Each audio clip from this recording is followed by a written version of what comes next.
The phone buzzes. It is a small sound, a vibration against the wood of your desk.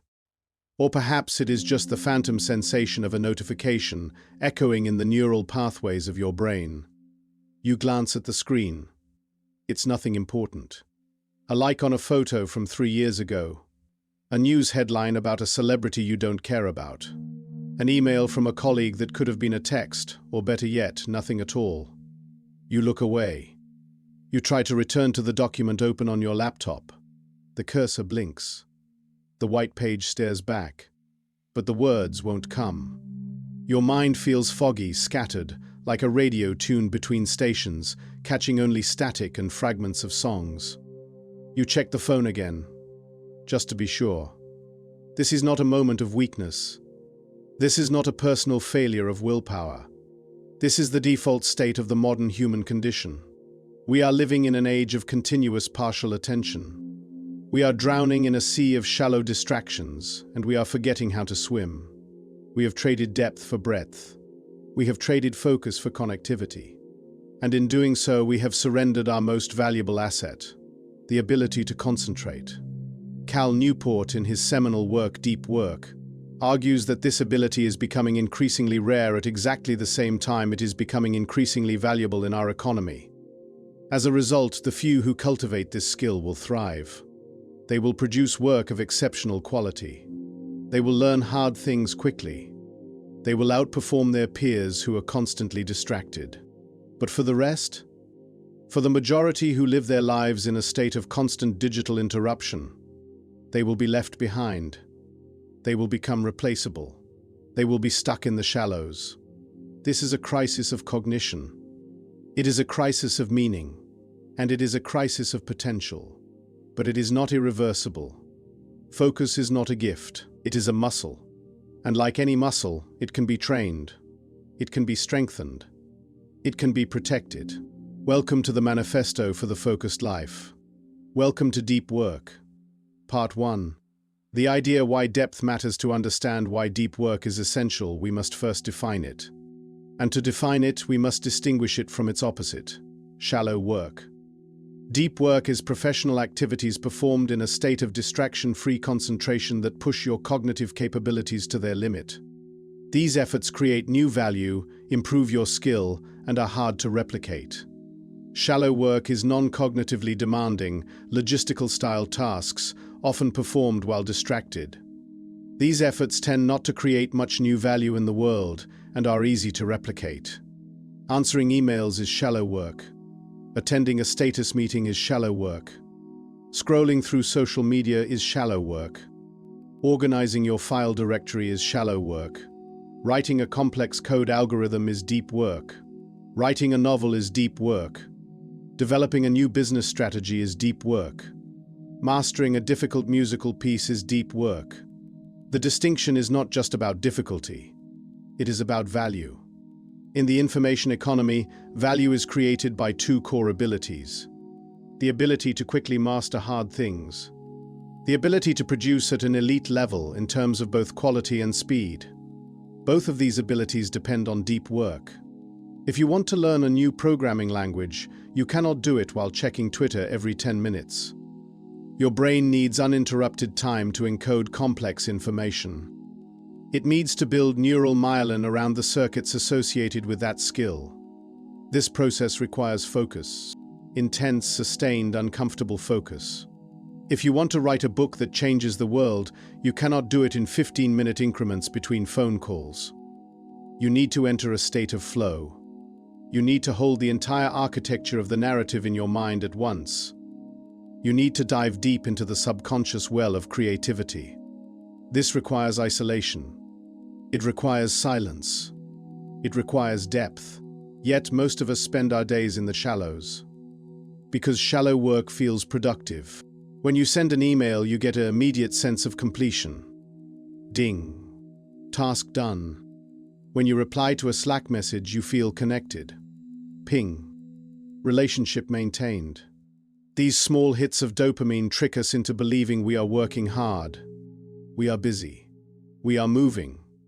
But busyness is not productivity. Activity is not achievement.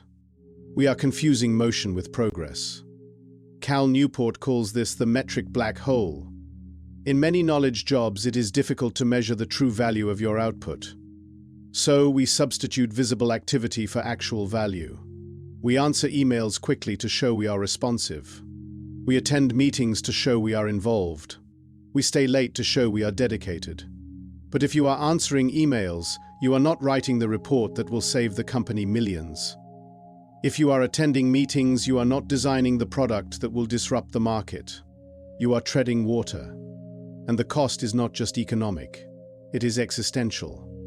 Newport argues that deep work is not just good for your career, it is good for your soul. There is a profound satisfaction in doing something well, in mastering a craft, in losing yourself in a task. This is the state of flow, described by psychologist Mihaly Csikszentmihalyi. When you are in flow, time disappears. Self-consciousness fades. You are fully engaged. You are alive. Shallow work, by contrast, leaves us feeling fragmented, anxious, empty. We end the day exhausted, but we have nothing to show for it. No tangible creation. No deep learning. No sense of mastery. We are starving for depth. So how do we find it? How do we reclaim our focus in a world designed to steal it? Newport offers 4 rules. 4 strategies to transform your work life. Part 2. Rule 1 word deeply. You cannot rely on willpower. Willpower is a finite resource. It depletes throughout the day. If you wait until you feel like doing deep work, you will never do it. The distractions are too loud. The friction is too high.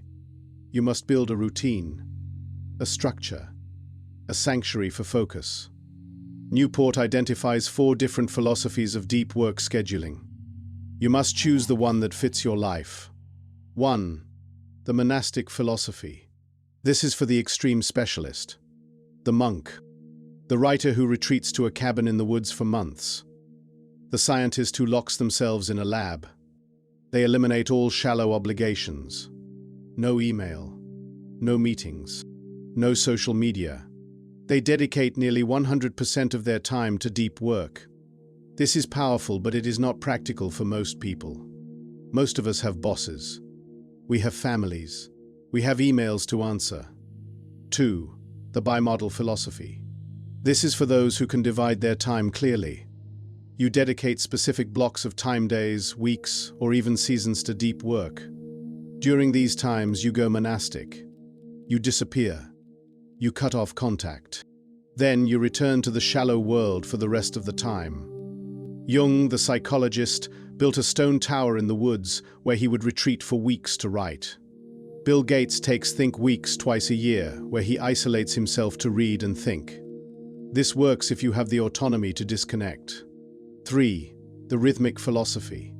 This is the most common and practical approach for knowledge workers. You establish a consistent daily rhythm. For example, you wake up at 5 a.m. and work deeply for 2 hours before the world wakes up. Or you block out 9 a.m. to 11 a.m. every day for deep work. The key is consistency. It becomes a habit. You don't decide whether to do it, you just do it. It is part of your schedule, like brushing your teeth.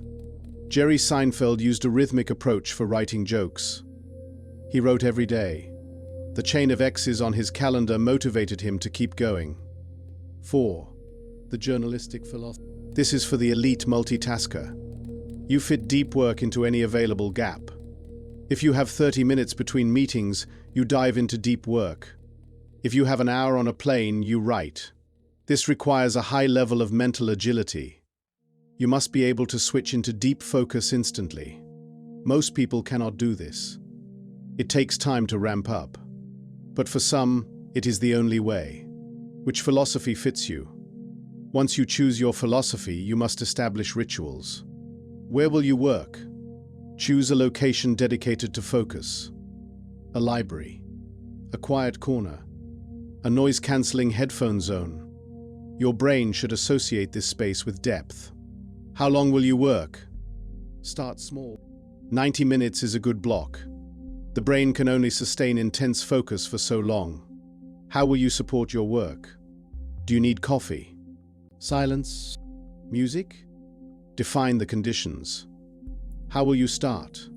Create a shutdown ritual. Clear your desk.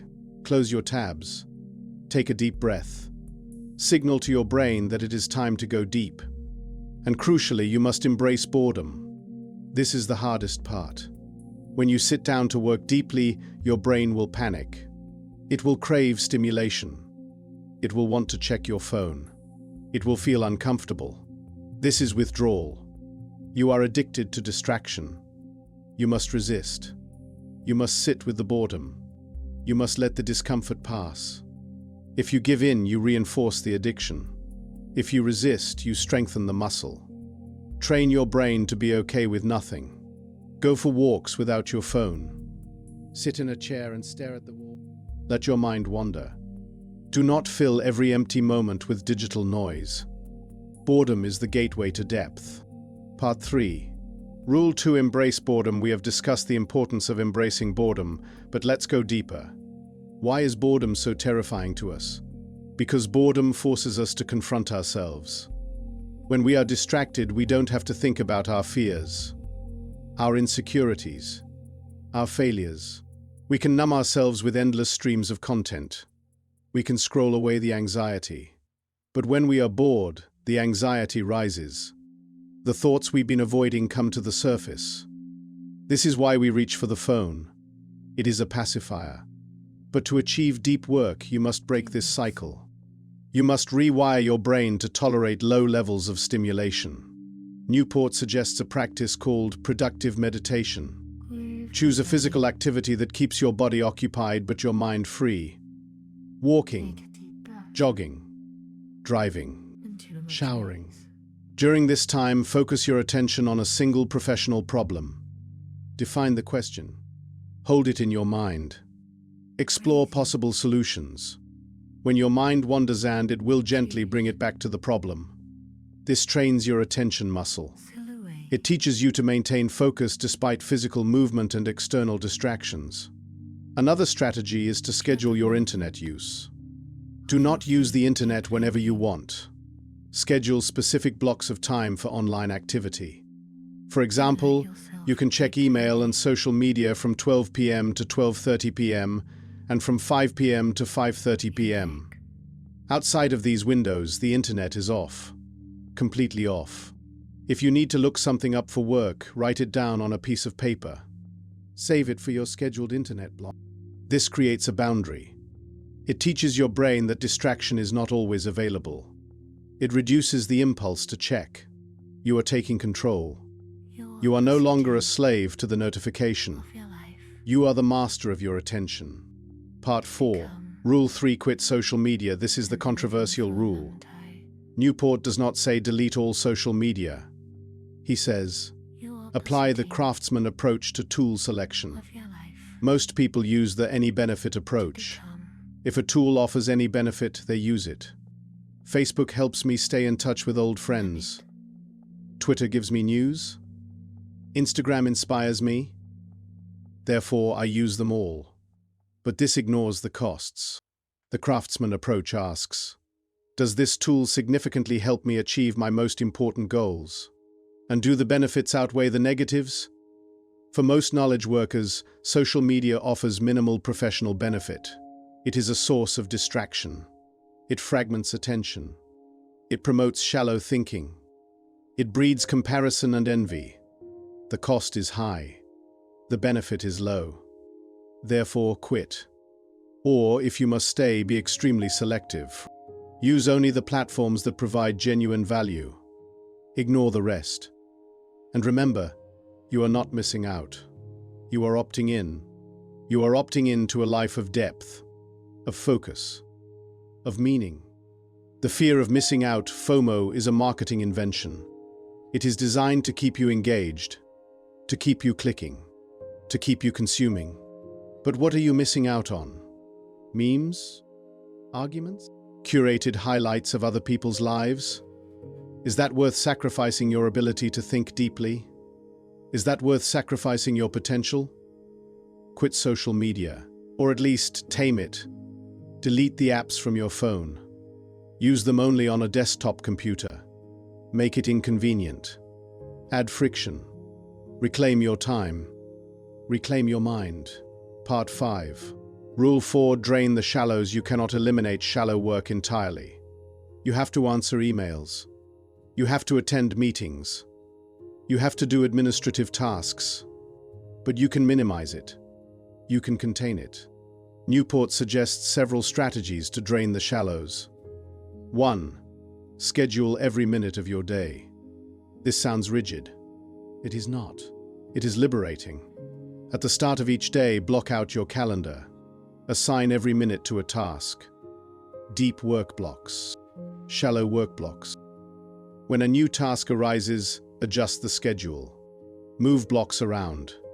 This forces you to be intentional. It makes you aware of how you spend your time. It prevents shallow work from expanding to fill the available space. Parkinson's law states that work expands to fill the time available for its completion. If you leave your day unstructured, shallow work will consume it. If you structure it, you protect your deep work. 2. Quantify the depth of every activity. Ask yourself, how long would it take to train a smart recent college graduate to do this task? If it would take months to train them, it is deep work. If it would take 10 minutes, it is shallow work. Be honest. Most of what we do is shallow. Acknowledge it. Limit it. 3. Fixed schedule productivity. Set a firm end time for your workday. For example, 5:30 p.m. No work after that. This constraint forces you to be efficient. You cannot waste time on shallow tasks if you have a hard deadline. You must prioritize. You must focus. Artificial scarcity creates value. By limiting your time, you increase the value of your attention. 4. Become hard to reach. Stop responding to it. Stop being always available. Use filters. Use autoresponders. Batch your email processing. Make people do more work to get your attention. Require them to be specific. Require them to propose solutions. If an email does not require a response, do not respond. Silence is an answer. Protect your time. It is your most precious resource. The science of focus. Why is deep work so effective? Why does it lead to better results? Neuroscience provides the answer. When you focus intensely on a skill, your brain fires specific neurons. These neurons are wrapped in a substance called myelin. Myelin is like insulation on a wire. It speeds up the signal. It makes the connection stronger. The more you fire the circuit, the more myelin builds up. The better you become. But myelin growth only happens during intense focus. It does not happen when you are distracted. It does not happen when you are multitasking. Multitasking is a myth. You are not doing two things at once. You are switching rapidly between two things. Each switch has a cognitive cost. It drains your energy. It reduces your IQ. It lowers your performance. When you switch from writing to checking email, it takes an average of 23 minutes to regain full focus. If you check email every 10 minutes, you are never fully focused. You are always in a state of residual attention. You are operating at a fraction of your potential. Deep work eliminates this switching cost. It allows you to stay in the zone. It allows myelin to build. It allows you to master your craft. The economics of attention. We are living in an attention economy. Companies are spending billions of dollars to capture your focus. They hire the smartest engineers, the best psychologists, the most persuasive designers to keep you scrolling. They are winning, but you can fight back. By cultivating deep work, you are rebelling against the system. You are refusing to be a product. You are refusing to be a consumer. You are becoming a creator. And in the future economy, creators will win. AI and automation are taking over shallow tasks. Data entry, basic coding, routine analysis. These jobs are disappearing. But deep tasks, creative problem solving, strategic thinking, complex communication. These jobs are safe. In fact, they are growing in value. If you can do deep work, you are indispensable. You are valuable. You are secure. If you cannot, you are vulnerable. You are replaceable. You are at risk. The choice is yours. A day in the life of a deep worker. Let's visualize what this looks like in practice. 6 a.m. No phone. No email. Drink water. Stretch. 6:30 a.m. 90 minutes. Phone in another room. Internet off. Working on the most important project of the day. 8 a.m. Breakfast. Walk outside. No podcast. Just silence. Let the mind rest. 9 a.m. Check email. Process messages. Batch responses. 30 minutes. 9:30 a.m. Meeting. Active participation. Notes taken. 10:30 a.m. Second deep work block. 90 minutes. Focus on a secondary project. 12 p.m. Away from the desk. Socialize with colleagues. Connect. 1 p.m. Shallow work block. Administrative tasks. Filing. Planning. 2 p.m. Creative break. Read a book. 3 p.m. Third deep work block. 60 minutes. Review and refine morning work. 4 p.m. Final email check. Wrap up loose ends. 4:30 p.m. Review the day. Plan tomorrow. Close the laptop. 5 p.m. Family. Hobbies. Notice the balance. Notice the intentionality. This is not a life of deprivation. It is a life of design. You are not working more. You are working better. You are producing higher quality work in less time. You are ending the day with energy, not exhaustion. You are living with purpose. The challenge of implementing deep work is hard. You will face resistance. From your boss, from your colleagues, from your family, from yourself. Your boss may expect instant replies. Tell them, I check email at 9 a.m. and 4 p.m. If it is an emergency, call me. Your colleagues may feel ignored. Explain, I am focusing on a high-priority project. I will be available at 10:00 a.m. Your family may miss you. Assure them, when I am done, I am fully present. No phones, no distractions, just us. And yourself. You will feel anxious. You will feel guilty. You will feel the urge to check. Start small. 1 hour a day. Then 2. Then 3. Build the muscle. Track your progress. Keep a log of your deep work hours. Celebrate the wins. Forgive the slips. If you have a bad day, reset. Start again tomorrow. It is a journey, not a destination. The philosophical shift ultimately, deep work is not just a productivity hack. It is a philosophical stance. It is a rejection of the trivial. It is an affirmation of the meaningful. It is a belief that human beings are capable of greatness, that we are capable of creating beauty, of solving complex problems, of understanding the universe. But we cannot do this in fragments. We cannot do this in distractions. We need depth. We need silence. We need focus. In a noisy world, focus is your superpower. Protect it. Nurture it. Use it. Reflection and interaction. As we conclude this exploration of deep work, I want you to pause. Look at your day yesterday. How many hours did you spend in deep work? Be honest. 1? Now look at your day tomorrow. What is one thing you can do to protect your focus? Can you wake up 30 minutes earlier? Can you turn off your notifications? Can you close your door? Commit to one change. Just one. Share it in the comments below. I will protect my focus by action. Let's hold each other accountable. Let's build a community of deep workers. Because the world needs your best work, not your distracted work, not your shallow work, your deep work. Go forth. Focus. Create. The depths are waiting. Deep dive. The role of rest. One final critical point. Deep work requires rest.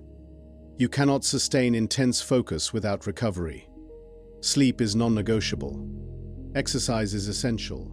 Downtime is productive. Newport argues for shutdown complete. At the end of the workday, you must completely disconnect. No checking email. No worrying about work. Because your subconscious mind continues to process problems while you rest. This is the incubation phase of creativity. Many breakthroughs happen in the shower, on a walk, in sleep. If you are always on, you deny your brain this processing time. You burn out. You stagnate. Rest is not laziness. It is part of the work. So when you finish your deep work, truly stop. Enjoy your life. Connect with loved ones. Engage in hobbies. Sleep well. You will return to your work refreshed, ready to dive deep again. Balance is the key. Final words. The meaningful life. Newport quotes the philosopher Winifred Callan. If you focus on distractions, you will become a distracted person. You will think shallow thoughts. You will feel anxious. You will do trivial work. You will love superficially. If you focus on depth, you will become a deep person. You will think profound thoughts. You will feel satisfied. You will do meaningful work.